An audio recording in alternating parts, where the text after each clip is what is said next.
Iran America के बीच समझौते से भड़के इजराइल ने भयावह हमले शुरू कर दिए। इजराइल ने लेबनान में ड्रोन से बमबारी की है। इजराइल ने गाजा में मिसाइलों की बौछार कर दी। नेतन्याहू ने धमकी दी है कि उनका और ट्रंप का प्लेन अब अलग अलग है। वहीं ईरान ने ट्रंप से समझौते के बाद भी 12 दुश्मन देशों से बदला लेने के सिग्नल दे दिए। ईरान ने ऐलान किया है कि अमेरिका से युद्ध जीतने के बाद खाड़ी देशों से हिसाब बराबर किया जाएगा।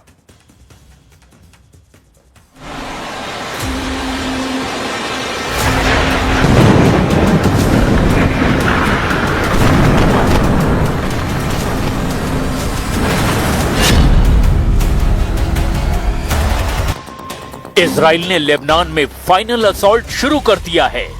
मकसद है ज्यादा से ज्यादा इलाके पर कब्जा, ज्यादा से ज्यादा हिजबुल्लाह लड़ाकों का सफाया।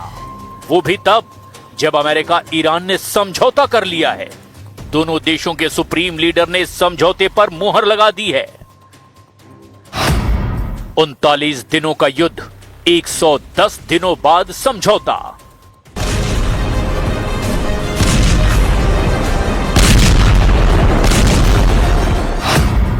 विजेता कौन, अमेरिका या ईरान? ट्रंप की शर्तों पर समझौता हुआ या फिर मुस्तबा का चला दांव? ईरान ने क्यों कहा 12 दुश्मनों को माफी नहीं मिलेगी?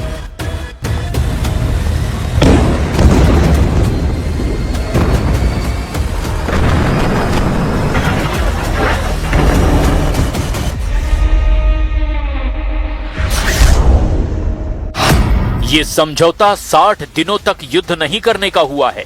मतलब ये फाइनल समझौता नहीं है, क्योंकि ट्रंप को भी अभी ईरान पर डाउट है।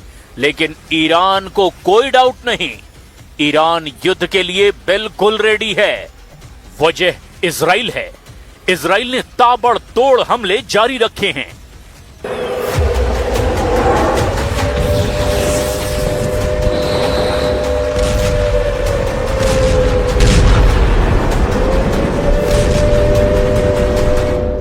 नेतन्याहू ने साफ कर दिया है कि वो इजराइल के सिक्योरिटी से कोई समझौता नहीं करेंगे।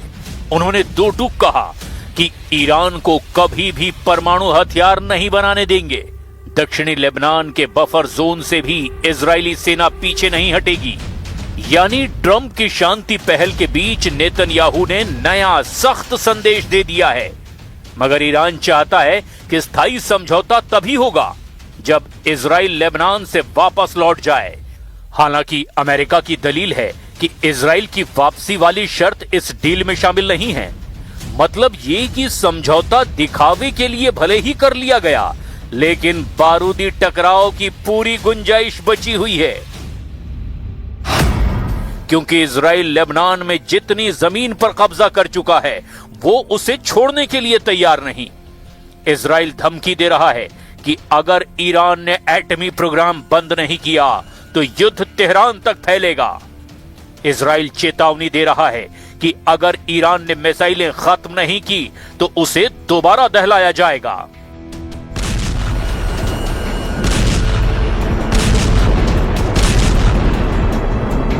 नेतन्याहू ने क्लियर कर दिया है कि अब ट्रंप से उनके फैसले मेल नहीं खा रहे हैं। טוב, הנשיא טראמפ ואני מכירים אחד את השני הרבה שנים. הוא נשיא ארצות הברית, אני ראש ממשלת ישראל. אנחנו הרבה פעמים רואים עין בעין, ויש גם מקרים שאנחנו רואים פחות עין בעין. אני אחראי לאינטרסים הביטחוניים של ישראל, אני עומד עליהם.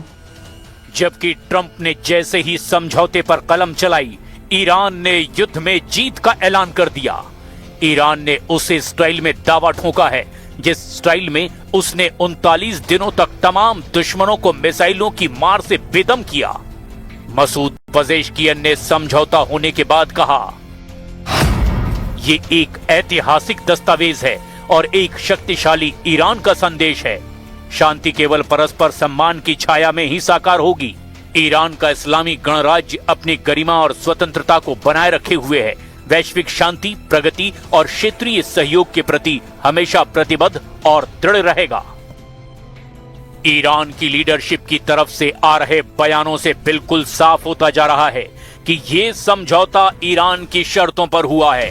समझौते की डिटेल बता रही है कि सुप्रीम लीडर मुस्तफा खामनेई अब अरब वर्ल्ड के नए बॉस हैं, क्योंकि अमेरिका से उन्होंने अपनी हर शर्त मनवा ली है।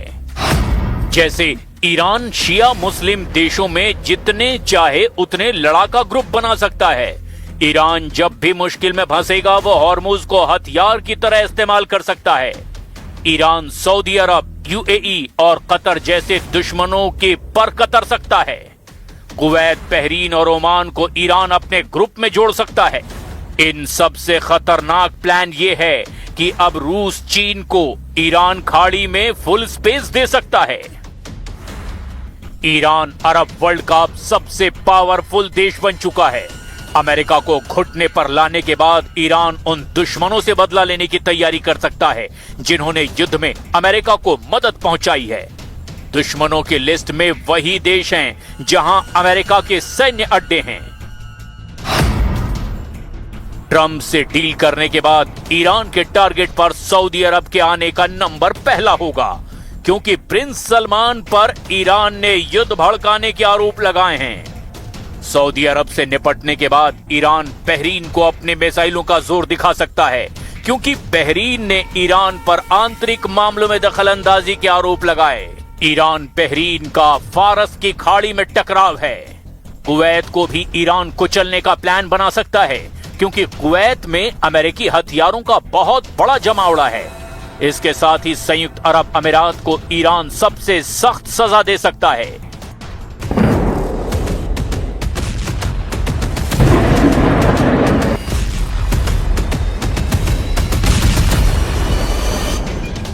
ईरान के बारूदी रुख का अंदाजा बस इसी से लगाया जा सकता है कि अमेरिका से समझौते के बाद ईरानी लीडर अपनी सेना की तारीफों के पुल बांध रहे हैं। ईरान ने समझौते को सुपर पावर पर बहुत बड़ी जीत साबित करना शुरू कर दिया है।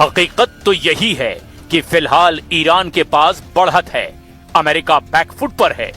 लेकिन इस वॉर गेम का असल प्लेयर इजराइल है, जिसका मकसद सिर्फ एक है, वो है ईरान में तख्ता पलट, ईरान के एटमी प्रोग्राम का पूरी तरह से खात्मा, ईरान की मिसाइल पावर का पूरी तरह से सफाया। इजराइल अपनी कोशिशें जारी रखे हुए है। हालांकि अमेरिका के बिना इजराइल कितना कामयाब होगा ये कहना मुश्किल है। मुमकिन ये भी है कि इजराइल से बदला लेने के लिए ईरान ऑपरेशन नेगेव एक्टिव कर दे।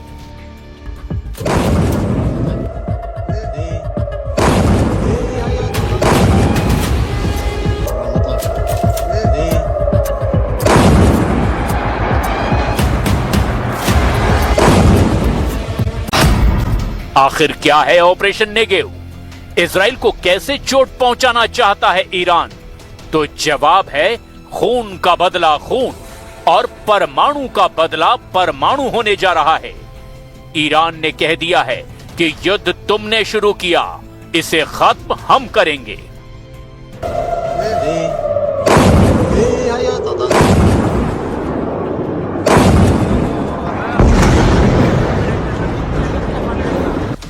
ऑपरेशन नेगेव के मायने हैं इजराइल की सबसे बड़ी और खुफिया ताकत पर हमला। ऑपरेशन नेगेव अगर कामयाब हुआ तो समझ लीजिए कि इजराइल की आधी ताकत खत्म हो जाएगी। इस बात का भरोसा ईरान के सर्वोच्च लीडर मुस्तफा खामनेई ने अपने कमांडरों को दे दिया है। ईरान की लिस्ट में इजराइल के कई टारगेट हैं। पहला टारगेट तेल अवीव यानी इजराइल की राजधानी।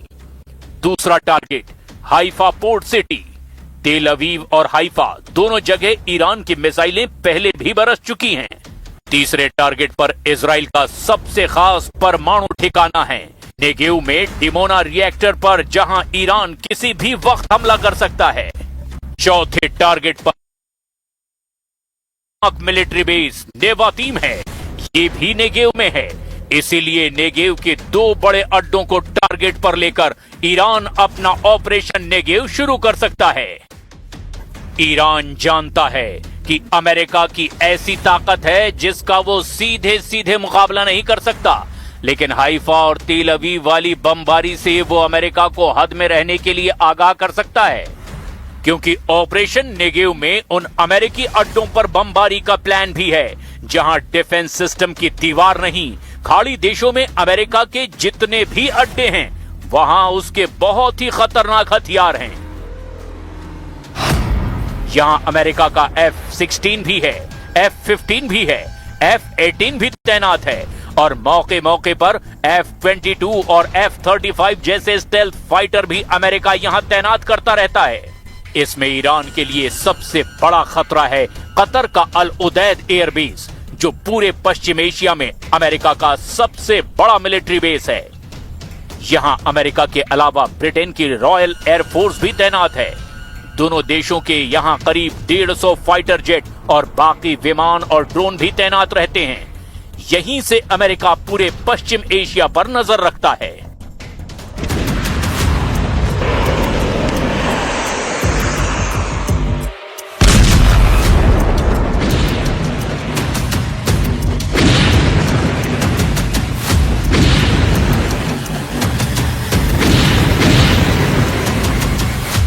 लेकिन अब इन इलाकों में रूस चीन का दबदबा कायम होना तय है, क्योंकि ईरान ने ट्रंप से जो डील की है उससे मुस्तबा खामनेई का वर्चस्व अरब वर्ल्ड में कायम हो गया है, जिससे रूस और चीन के लिए अब खाड़ी में एंट्री के सारे रास्ते क्लियर हैं।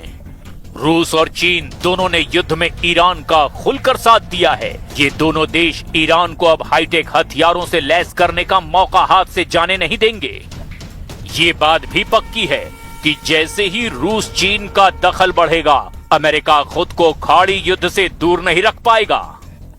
जाहिर है ट्रंप जिस मुसीबत से पीछा छुड़ाने के लिए $300 अरब का हर्जाना देने के लिए तैयार हुए हैं, वो व्हाइट हाउस की बाउंड्री के पास ही मंडरा रहा है।